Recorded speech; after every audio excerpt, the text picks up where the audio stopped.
What is up, Badger fans? We are a couple days away from football. We're going to talk Western Michigan. What do we need to see, Rajeev and I? And we're going to talk maybe one of the secret sauces to this year's football team and maybe a reason they're going to be much better than people think. Locked on Badgers. Let's go.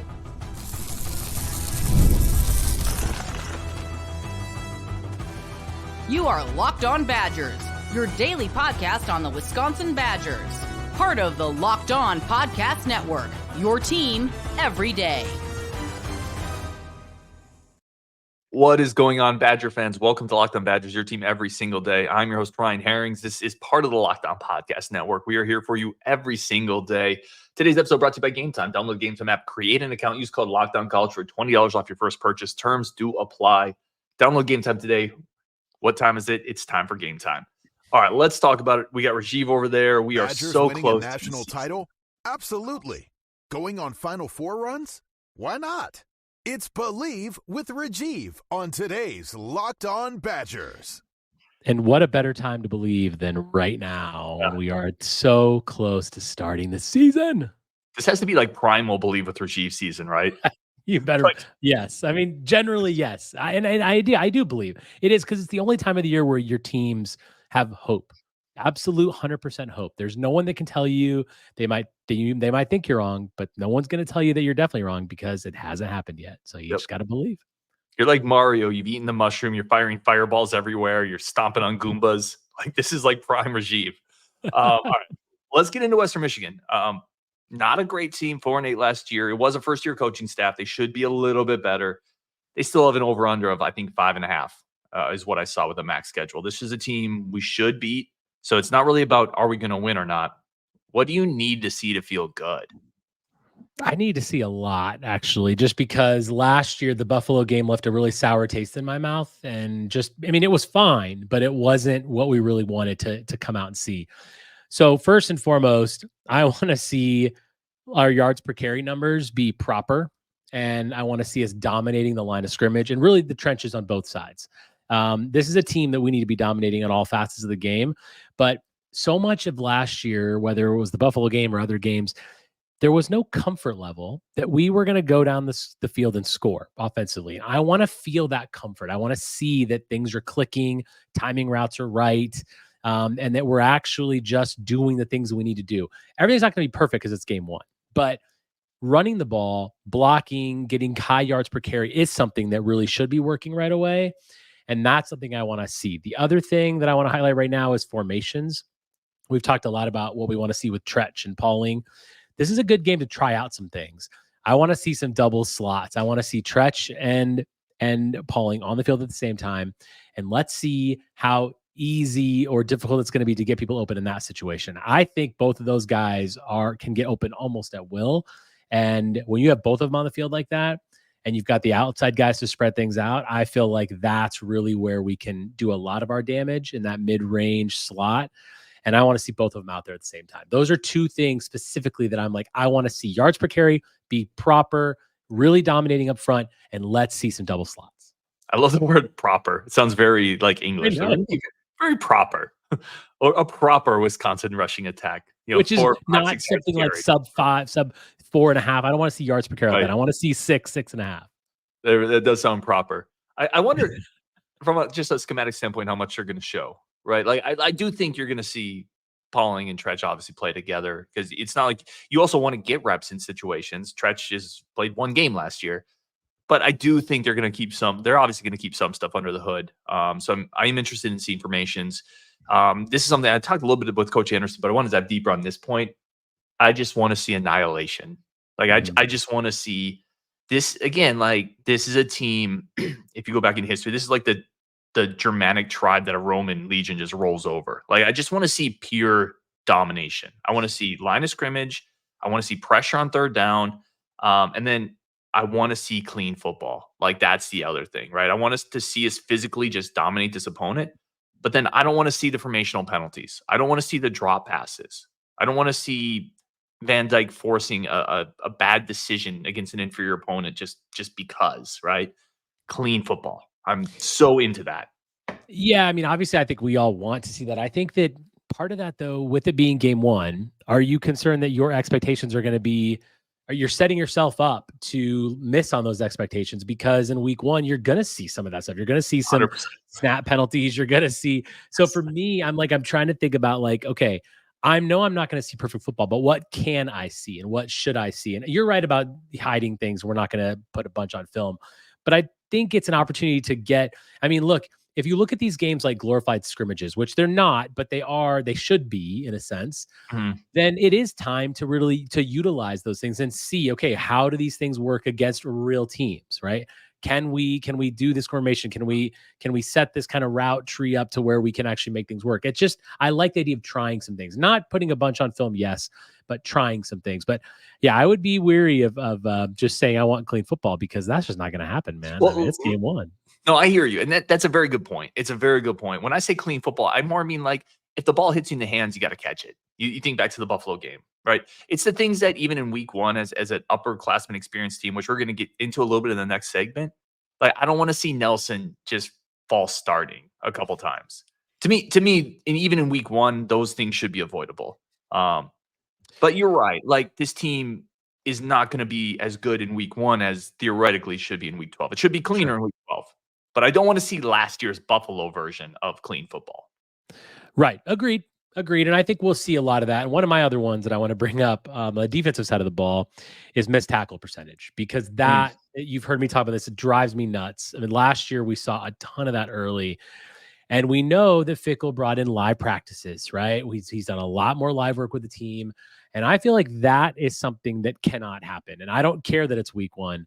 You need that missed tackle percentage needs to be under 10%. I don't want to see some nonsense 15, 20%. It should be hopefully less, 5, 6, 7, something in that range. Like, we have to make tackles, and we have to show that we're going to be that kind of a team this year. We're going to talk about our next segment, but we know that we have an experienced secondary. Like, those guys need to make tackles. I don't want to see a bunch of misses, and I don't expect it with especially guys like Wohler and Zachman starting. But yeah, that's something that I'm going to be looking out for very, very early on in this game. Let me flip it to defense with you. You mentioned a proper Wisconsin rushing attack. I want to see a proper Wisconsin rush defense. There you go. So I made that note there. I want under for Western Michigan. I want under 3 yards of carry. And this is a Western Michigan team that actually can kind of, like, if they could do one thing last year a little bit, it kind of was run the ball. They have some of that back. They have a really good center, a pretty good guard. But quite frankly, you look at our schedule, this is not like, it's going to be a harbinger of some dangerous things if Western Michigan is able to come out and run for the 4 yards of carry, 4.1, 3.9, right? That translates to a higher number when you're playing Bama, Iowa, Oregon. So I want to see, you mentioned domination on the line of scrimmage. This plays into that. I want to see the rush defense just quite simply not allow Western Michigan to move the ball in the air. And then that ties into my next thing. Last year's third down defense for Wisconsin wasn't good. And that's partially because of pass rush. It's partially because of, primarily to me was because of pass rush. When we do stop them on the run this game, which is one of my keys, one of the things I want to see, then I want to see those Panthers off the edge. Like, I want to see those guys we talked about, those blitz packages, the pressure. Let's get off the field on third down this year, because that was a major struggle last season.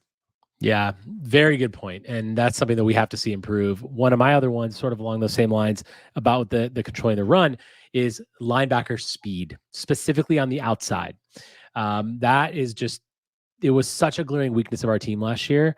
And we shouldn't on paper have that problem with guys like Pius and Lowry and steps that Peterson has made. I feel like we should have some speed out there on the outside, and I want to see it big time in this game. Like, I've got to see speed, sideline to sideline speed, getting out there, shutting down those edges. Like, we have to be able to do that, because like you said, you don't do it in this game, Alabama's going to run you off the map.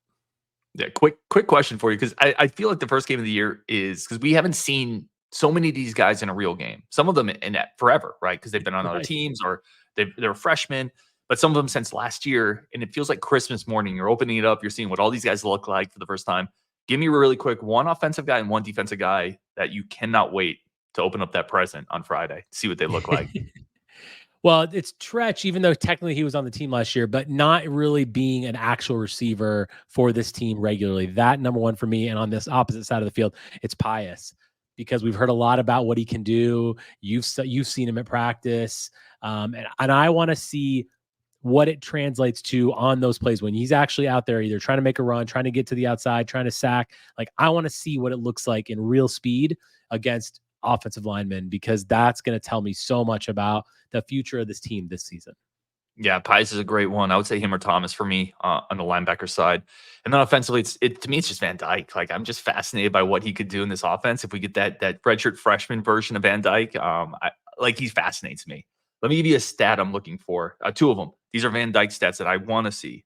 I want to see at least 2 35-yard-ish plus passing plays completed. I want to see us push the ball. Again, that was such an issue for us last year. I want to see that. And then I want to see his yards per attempt at around 8 yards per attempt. I wrote down 9. Oh, 9. Listen, Mordecai was 6.6 last year. 9 would be amazing. In this game, you would expect it to be better. Sure. I'll set the floor at 8. We gotta see more shots, more aggressiveness, more ability to push the ball down the field. And you're right. He was at, I think, 9.1 his redshirt freshman year at Miami. It was 9. It was 9. Then it was 7.3. Then 8.1. He's capable of it. We need it. Mordecai at 6.6 last year, not good enough. Yeah, it's funny. I said 9 in this game because it's Western Michigan. Now, for the season, if it was 8, that's fine. 8.2, 8.3 would be great. But I want 9 in this game. And this is my bonus one. This is the one I wrote down, extra one. So for last year, our fourth down percentage was abysmal. It was 25%. I want to see us going for it. I don't want to see us punting the ball in situations when, like, if it's 4th and 1, 4th and 2, can we please just get back to dominating that line of scrimmage and getting that 4th and 1? Like, I used to never even think about 4th and 1. I'm like, that's no problem. Just give it to the running back. We're going to get a yard.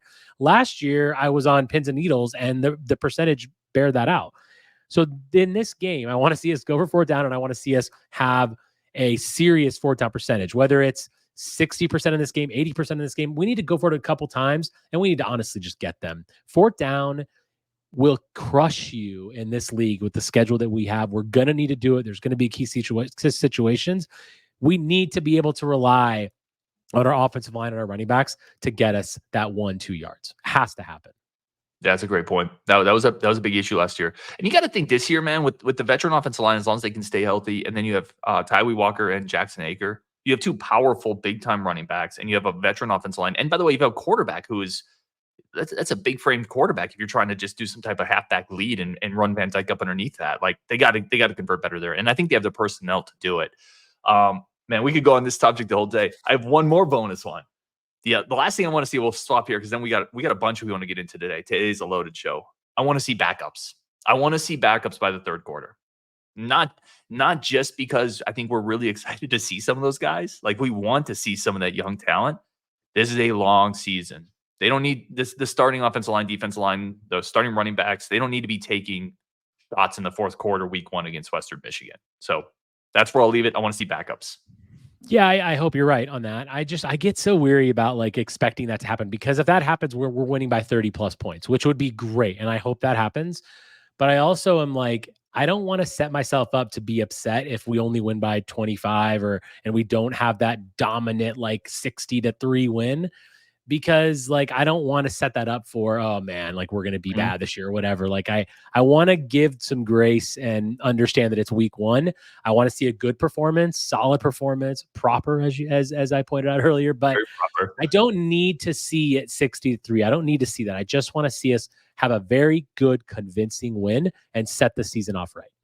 And week 1, Western Michigan too, right? I mean, they're starting off at the same experience level coming into the year, so they should have the same type of early season jitters, mistakes. All right, we do need to take a quick break there. We're going to come back and talk about what I kind of wonder might be some of the secret sauce, and maybe if the Badgers overachieve this year, this might be the reason why. That's coming up next on Locked On Badgers. But first, a quick break for our friends of the show, new friends of the show. And Rajeev, like, I was desperate for Braves tickets the other day. I was going to the stadium with my buddy, and I didn't have tickets because our hookup fell through. What do you think I did? Game time. In the cab, I was dialing it up on Game Time on the way to Truist.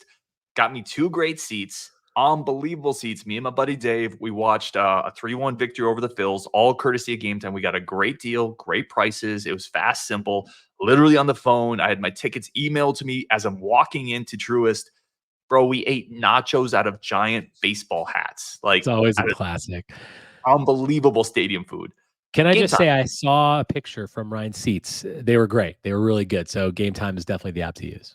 unbelievable value. And right now, you download the Game Time app, create the account, use code Locked On for $20 off. Take the stress out of snagging the tickets with Game Time. Download Game Time app, create the account, use code Locked On College for $20 off for your first purchase. Terms do apply. Again, create the account, redeem code Locked On College for $20 off. Today's episode is also brought to you by our big time friends over at FanDuel. We've talked a lot about FanDuel. Rajeev loves, playing some over-unders, playing some lines. I do too, even though Rajiv's much better at it than I am. Sometimes he talks to me and I'm like, oh yeah, why didn't I think of that? I bet with my heart. Rajeev bets with his mind, which is the better strategy, probably. But FanDuel's here for you either way. Please do responsibly if you want to spice up your weekend. Also, a great new deal right now through September 22nd. All FanDuel customers bet $5 get a 3-week free trial of NFL Sunday Ticket from YouTube or YouTube TV. Rajeev has that Colts helmet in the background. Y'all know I'm a Niners fan. We talk Badgers a lot, but we are also big-time NFL guys. You can watch all the NFL Sunday Ticket games courtesy of FanDuel with your YouTube-based plan. That's FanDuel.com/lockedon. Download America's #1 sportsbook, FanDuel.com. All right, let's get back into this conversation. And something Can we go ahead. also just say quickly that your 49ers cut Tanner Mordecai today, bud? Jeez. They're going to sign him to the practice squad. They're going to add him to the practice squad. I promise you this. All right, let's get into this next bit that I'm actually really interested to chop up with Rajeev. I was sending you a message, and you and I have talked about secondary before. It's one of the reasons I thought Xavier Lucas has to play this year because the secondary is full of redshirt seniors that are going to be gone. They're going to want to get them reps. But if you look at the rest of the roster, Rajeev, that's like every position on the team. It's kind of scary. It's really kind of scary. Yeah, I tweeted this the other day about not only so basically every starter in the secondary, every starter is going to be gone next year because Hallman's a junior, but he's going to be gone. Let's be honest. Three of the backups are also going to be gone next year. Like, it is really going to be a year where we have a ton of experience. Hopefully we can execute on that. We can actually do something with it. But boy, are we going to lose a lot after this season. We're really going to lose a lot. And yeah, let me dive into the numbers for everyone. And I kind of wonder if this angle isn't played up enough because this team is going to be one of the most experienced teams in the Big Ten. If you just look at the roster, if you look at the 2 deep, usually experienced teams win. Like, if this team overachieves this year, I think this might be one of the reasons why. You look at Van Dyke's a senior, Tywee and Ches seniors. Bryson's a senior. Vinny, Pauling, and CJ are all juniors. Pauling's a junior. That offensive line, Nelson senior. Bronner, redshirt senior. Huber, redshirt senior. Ballman, redshirt junior. Rajeev, 8 out of the 13 guys in the 2 deep on offense are seniors or redshirt seniors. And basically the rest of them outside of Bronner are all juniors. And then you look on defense, it's the exact same thing. 9 out of 12 of them are seniors out of the guys in the 2 deep. It's a remarkable amount of upperclassmen on this team right now. I think one of the reasons that we probably aren't talking about it very much is because we brought in a transfer quarterback. Because that kind of changes the perception of an experienced team. Because we're not experienced because the head of our team, sort of like the guy on a football team, is the quarterback, the most important position in maybe all of sports. Like, when that person is changing over, you just don't feel like that experience is there. So I think you lose some of that experience, like that if you want to sort of say, okay, we can achieve this because of our experience, you lose some of that because of Tyler Van Dyke being a transfer quarterback. Now, you're right. He has the experience, but not necessarily with this team. And I feel like the experience meter in general kind of takes a hit with all the transfer portal stuff too, right? Because we haven't seen our linebackers play together, right? We certainly haven't seen the quarterback. We haven't seen Tywee Walker play with this whole line. So there's so many pieces that are brought in that it's really hard to quantify experience because you don't have the old days of, you've got all these seniors. That means they've been all playing together for years. That's just not the case anymore. So that does sort of tamper it down a little bit. Yeah, and I think that's a fair point. Like, you do have to fit pieces into places, right? Schemes are a little different. Situations are a little different. I think that's a fair point. But ultimately, there's still guys that have all played 3-4 years of football, right? And even to a further point, they're all guys that are men. They're all 22-year-old, 21-year-old physically developed guys that have been through years and years of strength and conditioning programs. I just think, and I agree, like, it's got to fit together, and it's not a guarantee. But you start looking across this roster and you compare it to other schools. One of the things we always talk about Iowa, so experienced. Look at that experience. And right, they're in the same system. And I talk about that. I think that's a huge advantage to Iowa. Man, there is a lot of grown men on this roster. And a lot of people have played a ton of football. I think it might be kind of a hidden advantage here. And even some of the transfers, a guy like Jaheim Thomas was in the Tressel system, right? guys like Pauling were in the Tressel system. I mean, transferred last year, obviously, but there's some interesting connections there that probably eases that a little bit. Yeah, I mean, I think that you're right. I mean, if you look at one of the key stats you look at every year about, okay, so last year we did this, next year we're doing this, it's returning starters. You always look at returning starters because in the college game, you've got, after 4 years, you're gone. So you've got the more experienced team you are, you're going to be playing teams that are less experienced that just don't have that. And yeah, there is a ton of advantage when you have that senior laden team. It kind of sets things up for a disaster, not disaster, but a super sort of scary situation in future years, especially in the secondary, as we've talked about. But yeah, I mean, you're right. It could definitely be our secret weapon, if you will, although how secret really is it? But yeah, you've got a lot of players. And if it fits together, I guess that's where, people have joked with me and sort of given me crap about how I set the ceiling at 11-1 on this team, which I don't think that's my record. My record prediction is 8-4, but this is the kind of thing that can happen when you have your 3 toughest games at home. You've got a senior laden team with a ton of experience.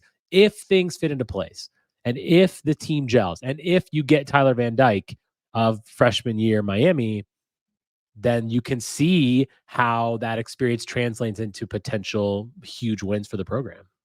Yeah. Do you think, and this is impossible to fully answer because we have no idea, what this season is going to look like. And we have certainly no idea what the offseason is going to look like, especially in today's world of college football. But I almost wonder if this year is a better chance to achieve a big mark than next year. And I think Badger fans have been looking at it as a very linear stairs, right? Year 1 of Fickle's 7 wins. Year 2, we're going to get a little better. Year 3, we're going to build on that. And really next year, we wrote it out. We're losing in the 2 deep. We're losing 17 seniors, and we like the young talent, but next year could be almost a step back while that young talent builds up. And then it's a year or 2 after that really this thing explodes onto the train tracks. Yeah, right. Totally. I mean, this is the year that I think you look at to be the most potential success. And yeah, next year we likely will take a step back, but you would hope that could be made up with improved, like obviously the 24 class was one of the best we've ever had. So you're thinking, okay, well, yes, we lost some senior guys, but we've also brought in our best recruiting class that is now going to be aging in a year. So let's see how that how that plays into when they're all sophomores or redshirt freshmen. I feel like, well, what does that look like? And how can that make up that ground a little bit? Which I think is where you get that excitement from, where you see that linear sort of, trajectory because people expect the recruiting classes to get better. But I think it's a very fair point. And I do expect that you're right. I mean, we are likely going to see a drop, maybe not in every position. It's going to be different types of things, different areas, certainly secondary. I mean, we're going to be talking about that from the second the season ends until the beginning of next season wow, we could really get shredded next year. And we already know that. We're already talking about it. So there will be step back in certain areas for sure. Yeah, the portal will be helpful there. But yeah, there's going to be some holes to plug in the good ship Wisconsin secondary. All right, let's take one more quick break. Rajeev and I have broken down exactly how many catches every single person on this roster will have this year. We're going to talk about that next. Yeah, we're going to see how wrong we are at the end of the year. We're talking about that next on Locked On Badgers. But first, a quick break for our friends of the show over at 5 Hour Energy. And listen, I have a lot of things on my to-do list. I use 5 Hour Energy to help get that stuff done. I think Rajeev is more of a high on life guy. I'm more of a high on 5 Hour Energy guy. Whether it's coming after lunch, I'm knocking on my to-do list, whatever it is, go to 5hourenergy.com. You're able to use our great code Locked On College Football. You receive 20% off your order. You can't use it on subscriptions. You can't use it with other promos, but you can use it to build your 12-pack, your 24-pack of 5 Hour Energy. These things are tiny. They're small. You've seen them. There's no sugar. They're easy, great flavors, watermelon, whatever you want. I had one the other day, got me through talking some crap to some Iowa Hawkeye fans and Minnesota Gopher fans, which is super draining. You need energy to get through that muck. So that's what I use 5 Hour Energy for. One of the many things. Go to 5hourenergy.com. Get some 5 Hour Energy products today. 5hourenergy.com. Use your promo code LOCKEDONCFB. All right, Rajeev, let's get into this one. We have broken down, as I said, every catch that's going to go out to our receivers this year. Who gets what? I'm going to start with you. We'll start at the top of the list. Who leads the team in receptions last year and with how many? Oh, I should actually start. The numbers we used. Right. So last year we threw 466 passes as a team. We completed 280 between Locke and Tanner Mordecai. There was one other pass that guy who completed one. Was that Braylon? Yeah, it was Braylon. Okay, so I didn't take that one into account. So 280 passes. we're going to take that exact same number, which obviously is going to change a little bit, and then we're going to divvy it up to all the Pauling, by the receivers. way. Oh, Sorry, it was Pauling. Pauling. Yeah. Oh, thank you for catching me. So we're going to take that exact same number we did last year. Obviously, it's going to alter a little bit, and then we're going to break it down on the roster, who's getting what. Rajeev, let's start with you. I'm assuming Will Pauling leads the way for you. How many catches do you have Will Pauling getting out of that 280? So I've got 70 for Will Pauling. It's 4 less than what he had last year, just because I think that the ball's going to be spread around a little bit more. Obviously, there's another slot guy that we're both going to be talking about, and hopefully the talent around him is a little bit better, so he doesn't need to catch as many. 70 for Will Pauling. I've got 62. I do think there's a bit of a drop there, and I almost think so. Luke Fickell's talked about he's gonna get less catches. I almost feel like the defenses are gonna do that for Luke, for Phil. They're gonna say, no, we're gonna bracket him. We don't know about this Tretch Kekahana guy that you guys keep talking about. We're not sure on him. We're not gonna let Pauling beat us. So I have him at 62. I don't think he's going to have the year he had last year, but it's going to be for more yardage, and I think he's going to be he's still the same guy. It's just a few less catches. Critical part of the team still, no matter how you shake it out. Yeah, one of the three best players on the team between him, Rico, and Hunter. All right, I'll go next. I'm curious. I don't even know. We haven't compared lists. I'm curious who you even have in second, third, fourth. I have Tretch number 2. I got Tretch with 42 catches. Getting over that 40. I think he's going to get it. I'm not going to die on that hill because I think he's going to get it, and I want him to get it. I got Tretch at 42.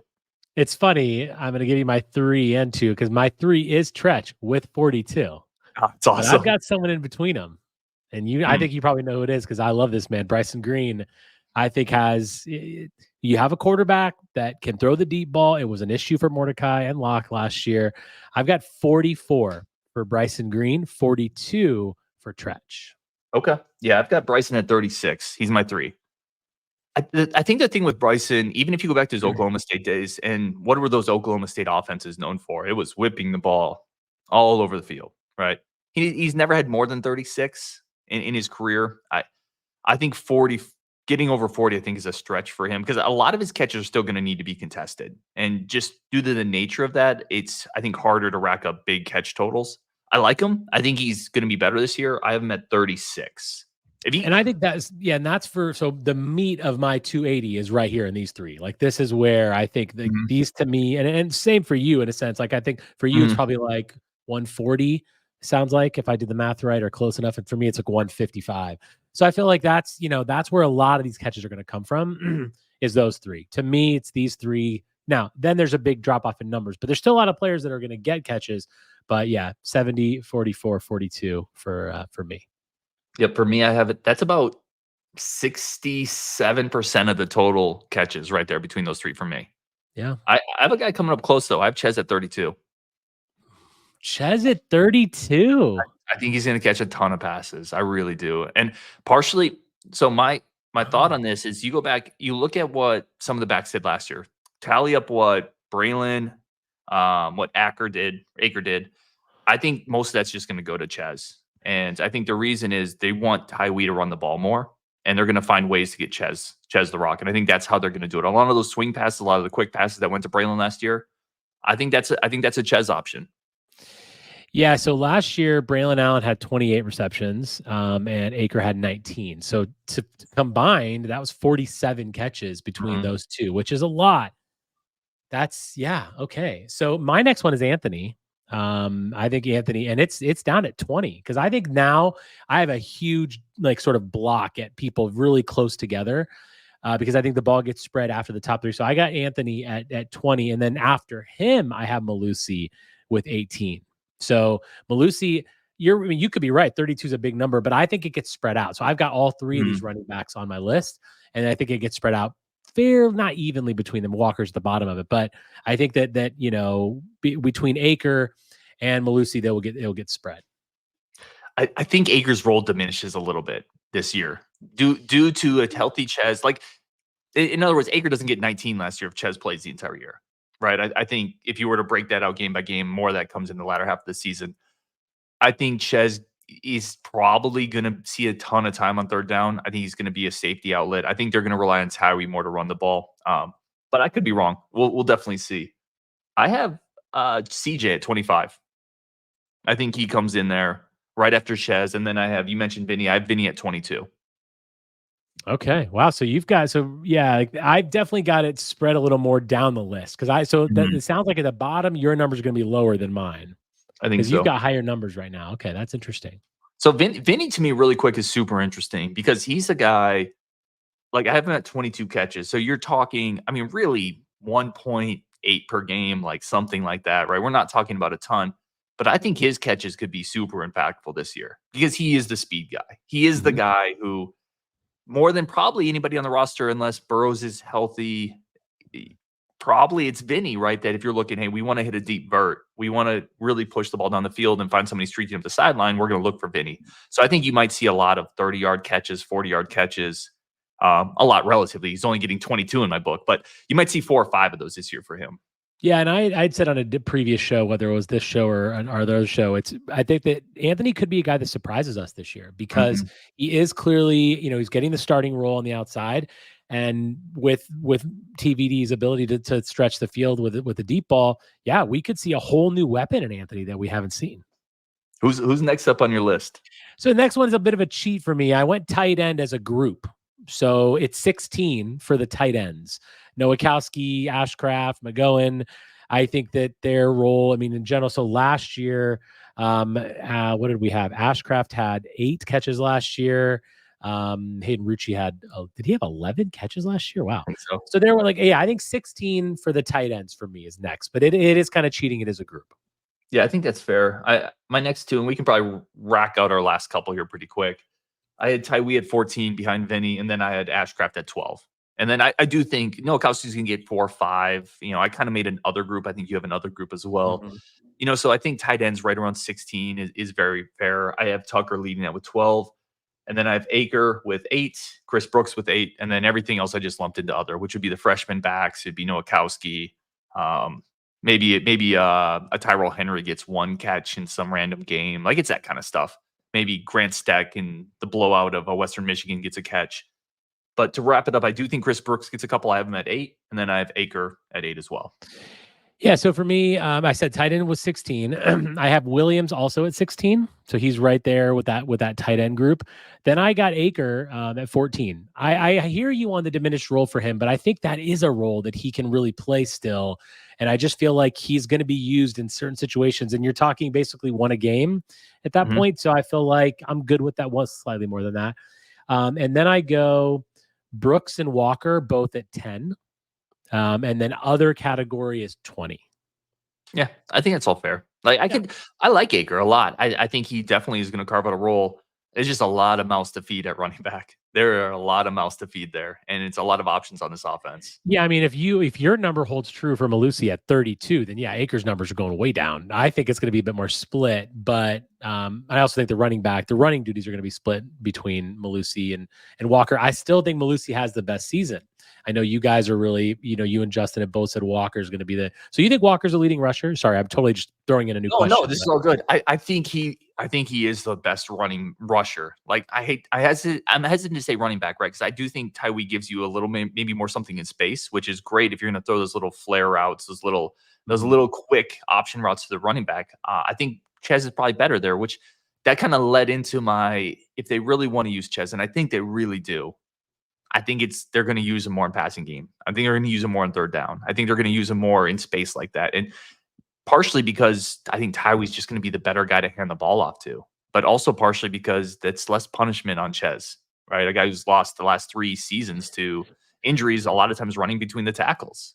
So I envision that a role for him, but he could get 15 in one shock man. Frankly, I have a really hard time figuring out how they're going to use that running back room because there's 5 guys that could play. Literally 5 for sure.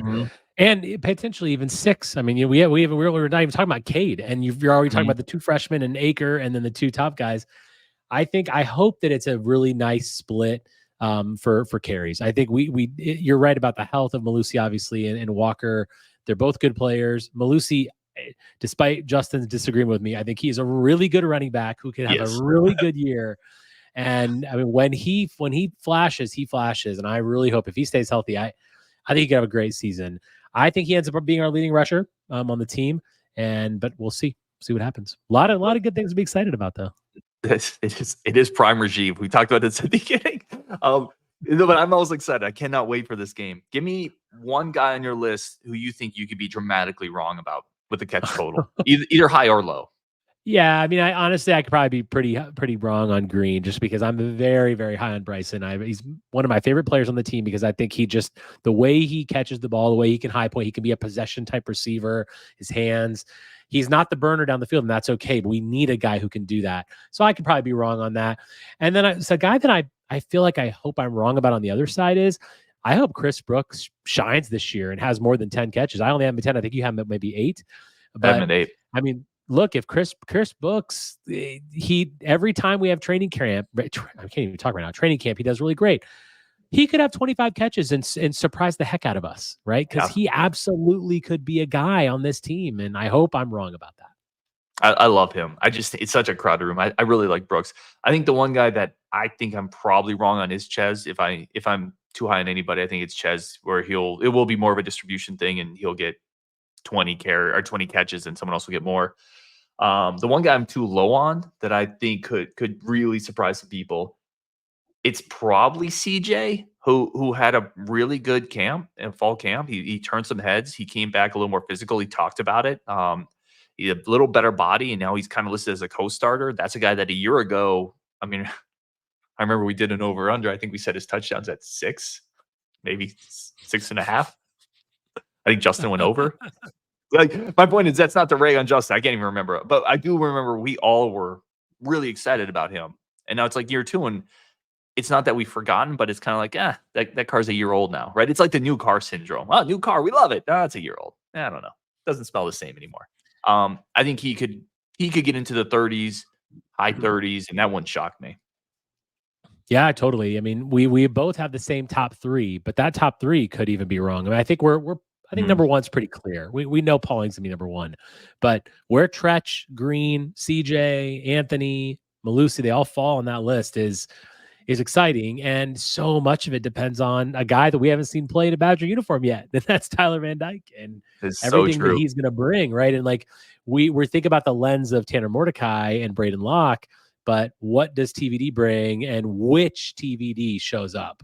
I mean, I think that the burning question of the season is going to be which TVD do we get? Yep. And if we have a great TVD, it's going to be one way, and if we have not so good TVD, who knows what can happen? We could lose a lot more games than we hope. It's going to be some sad therapy sessions. Speaking of which, therapy session, reaction show Friday. Hopefully it's a good one. I think it'll be a good one. I think Rajeev will be there. I will be there. He is Rajeev. Go at Rajeev Badgers. Go check him out on the Bucky Report as well, making content over there. Rajeev, couple days out, man. You ready? Man, it's been way too long since our last reaction show, which was LSU. Yikes. I mean, we had basketball reaction shows, but let's talk about football now. My goodness, like it's just been way too long to see these guys, to see Luke Fickell. I mean, we were so pumped for Luke Fickell, and we saw him for 13 games. And now we get to, it really is Christmas. Justin always jokes about Christmas is everything for him. It's OVs, it's National Signing Day. But for me, it's this, like football season. That's everything. That's NFL. That's college. This is truly what Christmas is for me, and I can't wait, man. Let's see these Badgers. Let's go out there and put a hurting on Western Michigan. Great way to wrap it up. On Wisconsin, when you're done here, go check out Locked On College Football. Get all of the latest news over there. On Wisconsin, we will definitely talk tomorrow. Thank you so much.